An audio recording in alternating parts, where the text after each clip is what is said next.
Right, so this is Ned Rig Part 2. You saw episode 1, or Part 1 I should say, where I caught a lot of fish in an hour.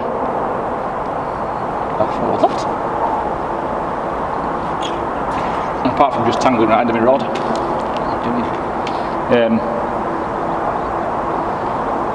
But you know, I saw a slightly bigger fish and I finally caught one. Now I'm going to see if that method is what works. Was it a fluke or did that method work? But I was lifting it up 3 foot, dropping it back down. As soon as it hit the bottom, twitched it back up again, and it got nailed by the bigger perch.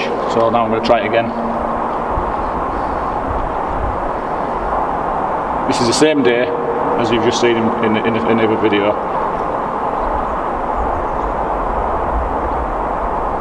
Twitch it up. It's going up 3 foot, following it down, keeping in contact with the reel, turning the handle to follow it down, use a rod. It's on the bottom, up again, back down, up again.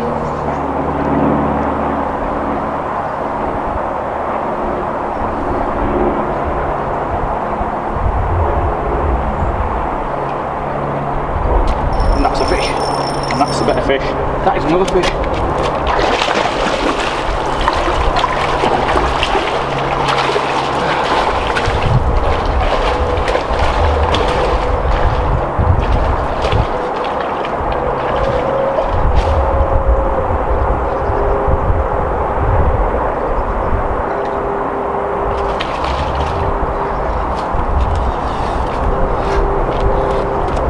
Sorry about panicking there, but I thought it was bigger than it was. It's a really nice fish. Steady. So, I've got a blob on my screen, 1 second. That worked, yeah. So you've just seen there, Ned Rig Part 2. And again, that is the very next cast after the bigger fish in the last video. And again I pulled out a bigger fish, so is that the tactic that works? Lifting it up 3 feet, letting it sink. It got nailed right below me, so I'm going to put it in net and carry on.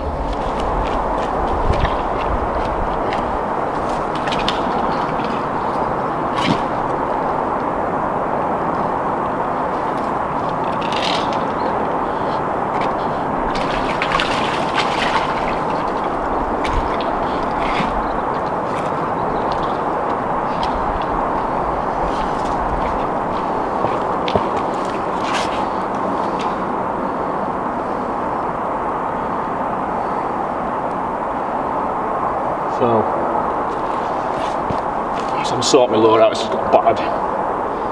There's nothing wrong with the actual lure, it's just not sat on the jig head properly. Like I explained before, the actual hook's not sticking out enough. It's been twisted around.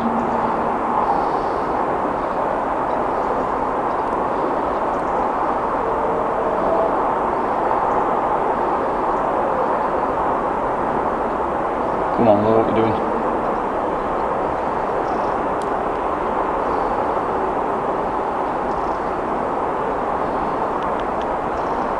Better. You want your hook sticking out. If you don't get that, you might not get the hook up you want. And these hooks are really, really sharp, and that's what you need. So we'll try it again. This time I'm going to go close because every tech's been just here.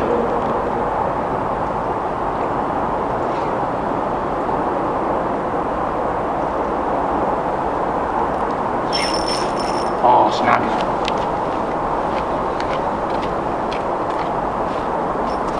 Right, so I'm rigged up again, let's try it again.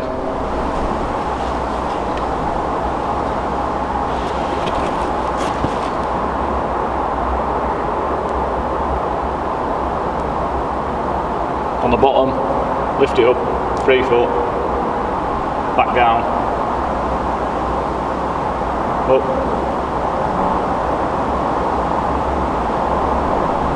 Bottom, back up again.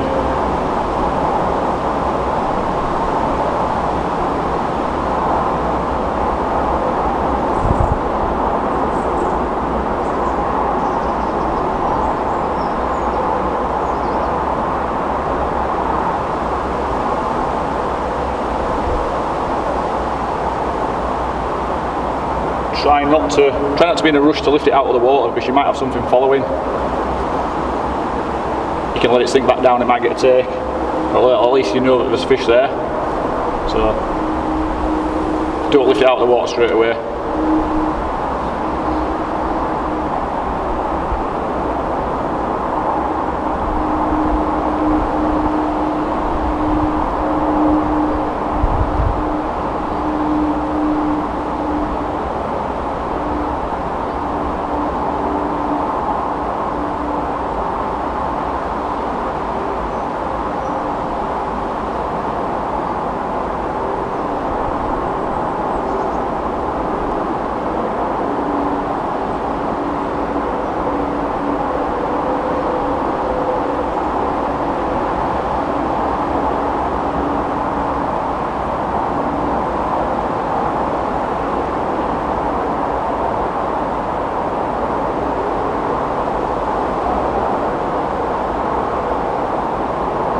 Might be it.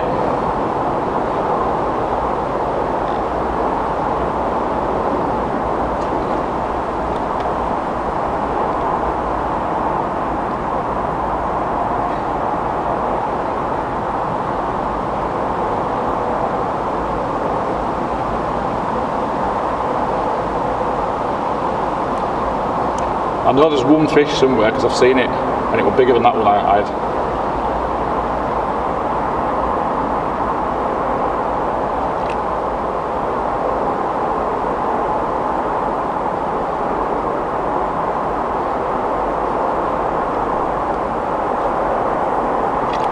We're going to have to go and search again, but I'll use that tactic again this time.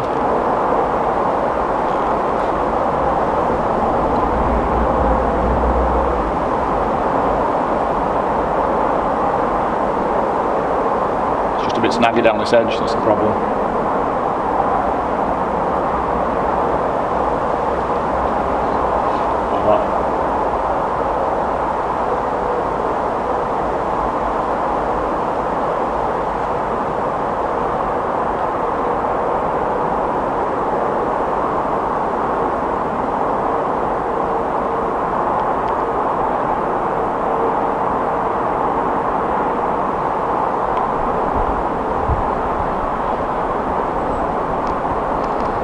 You might think that those twitchers are quite violent, and they are, but I like to think that something like that gets their attention. It's proper, rather than just blobbing along and fluttering up and down. It's just something different, and it gets their attention. It makes them chase. The fins stick up. If you ever see them when we're chasing, the fins stick up like that, and they're in aggressive mode, and it gets their attention, and we have to follow it. And then the twitchers is what makes them actually dart in and grab it.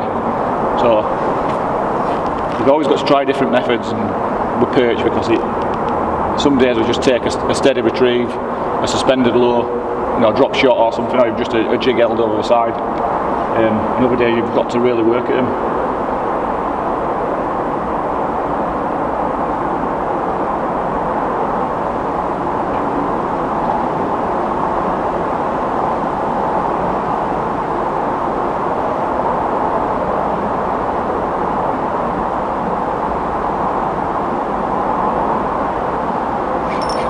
Ooh, did I just lose a nice fish? I think I did. I don't mean monstrous, but I just felt a bit of weight to it.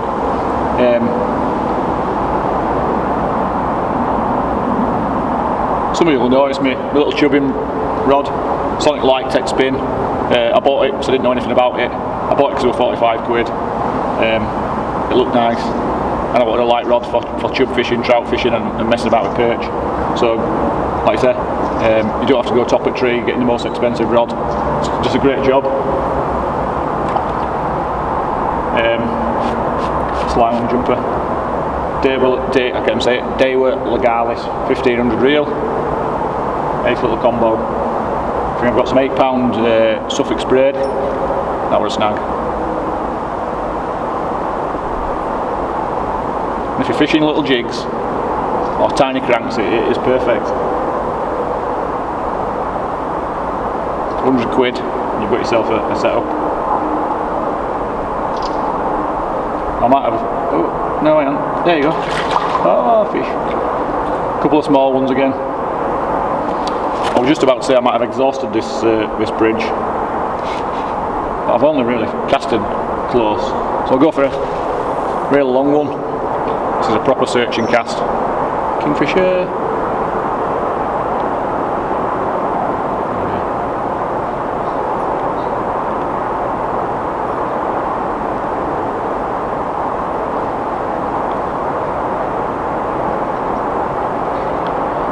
When you're fishing at distance, it's a lot more difficult to keep in contact.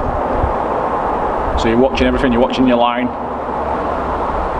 you're feeling for your rod. And then my phone's ever ringing or my alarm's going off. It's a phone call. I'll ignore that.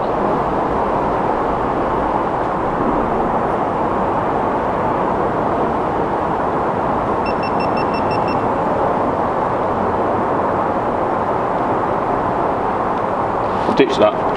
You can't be asked changing. Oh, changing batteries. Just missed another numpty.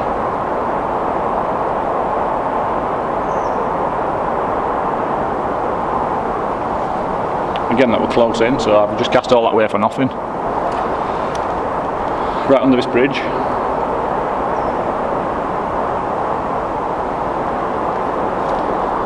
The only problem with fishing with jigs is that you're on the bottom, and if you're fishing under bridges you're going to hit a snag at some point, and that's what's just happened again. But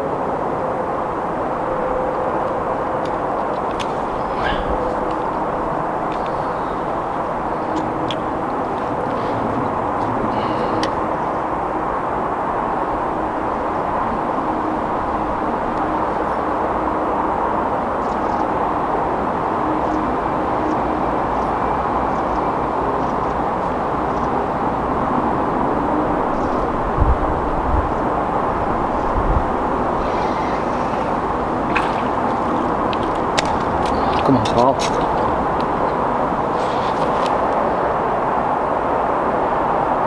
Just realised I don't talk as much when I'm concentrating.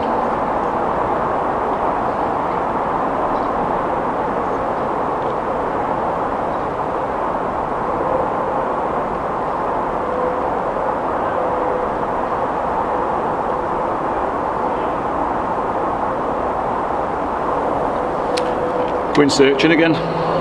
Long cast.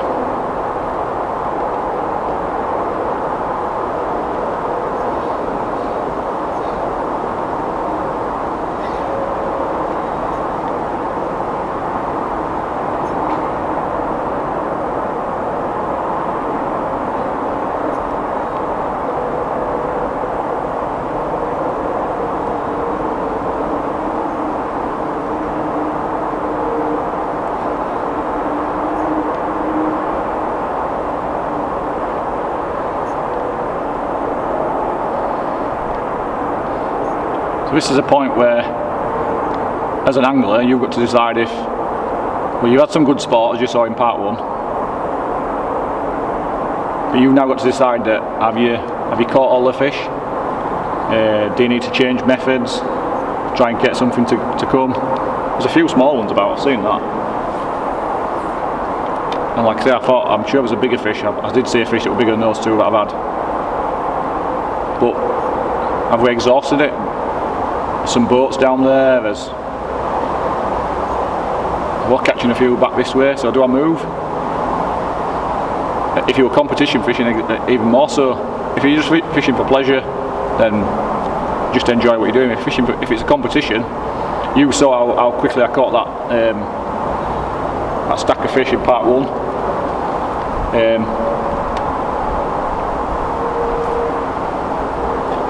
But at the moment I'm not catching, so that's your centimetres that you're not racking up, so that's where you need to decide. So you need to just think to yourself, you're competition fishing, if you're on the fish you're going to catch,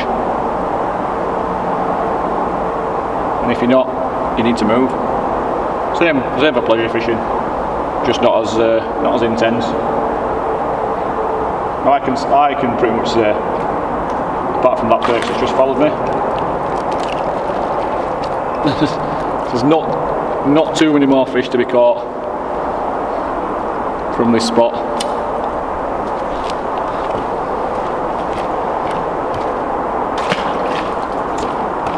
So I am now thinking about moving. But again, I'll reiterate a point that I made in the previous video. I think it was the previous video. It's the same day to me, so I'm a bit confused. Basically about not lifting your load out of the water straight away. I brought that load up. It was just under the surface. I saw his perch coming. It was a foot behind it. I let it sink, and the perch nailed it. If I'd have lifted it out, I'd have missed that fish. So I'll do a few more searching casts, and I've probably got about 20 minutes before I've got to go to work. So I might just have a little look elsewhere and see what I can find. And that might be part 3. I'll come back tomorrow. If there's no part 3, I didn't find any fish.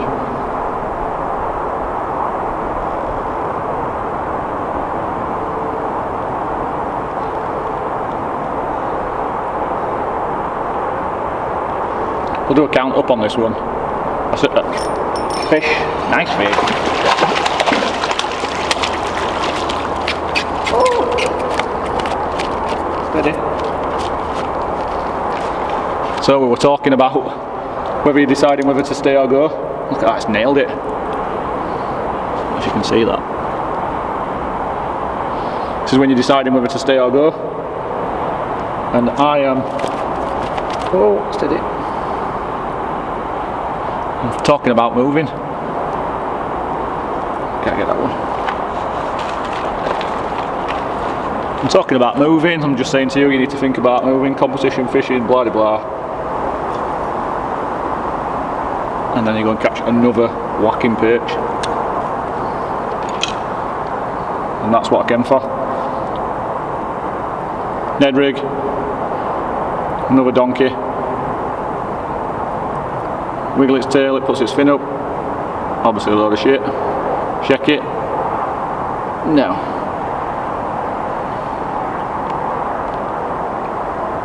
That's what we came for. I'm a Ned rig beast. So we started off, we were catching small perch. The longer I've been here, I've managed to winkle out some bigger fish. Is there anything in that? Who knows? I'm just talking out loud here. Some days you catch those big fish first cast. Today I've worked at it. So I think on that note, I'm going to keep working at it. Sacrifice maybe not catching any more fish for a chance of another nice fish, and that's all I'm going to do. There's got to be more than just 3 of those chunky fishing. So I'll keep at it.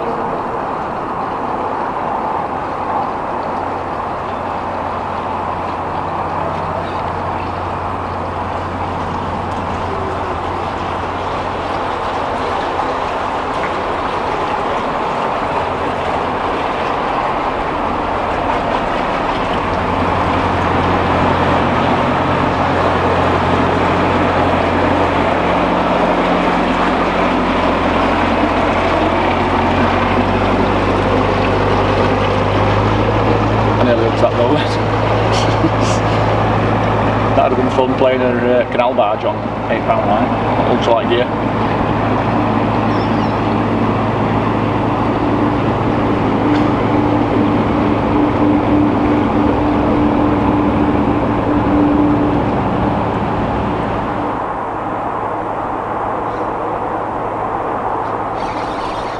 Fish!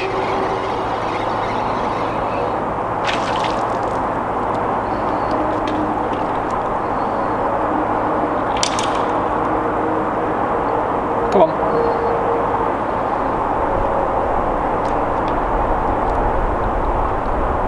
Let go.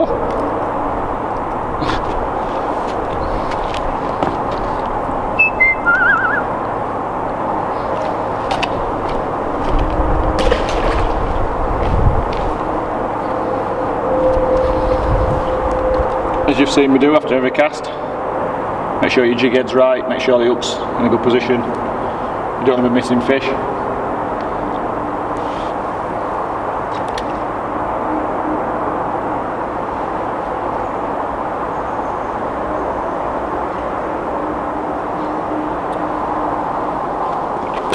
So I think I'm going to call that a day.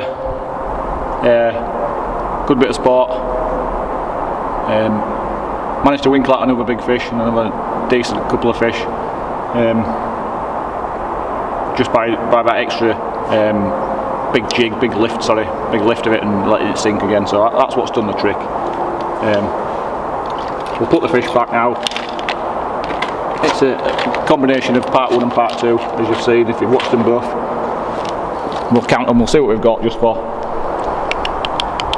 But I ain't got the clicker, so I don't use them. I used it in one video, but it's a bit gay. I've not been counting in centimetres and things, but this is a combination of those two, so we'll count them back in. It won't be easy, but even a net full of those is fantastic. Lively buggers. Even a net full of those is fantastic sport, but I managed to winkle a couple of bigger fish, but that's 1, 2, 3, 4, 5, 6, 7, 8, 9, 10, 11, 12, 13, 14, 15, might get a bit bigger, 16, might have lost count there, 16, 17, 18,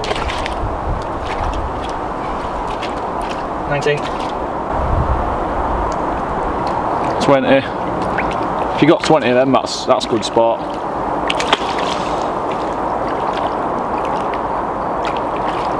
$21, 22,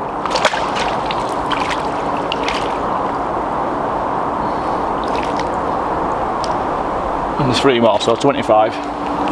Missed a few fish.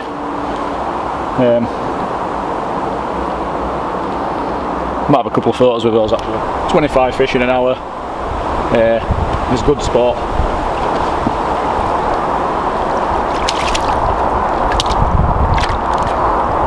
Get a few fish like that. Really good.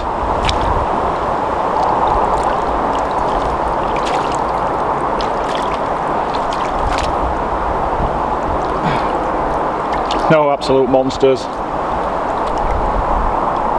They're really nice perch and I'm happy with those. So that's it. It's goodbye from me. It's goodbye from these 3.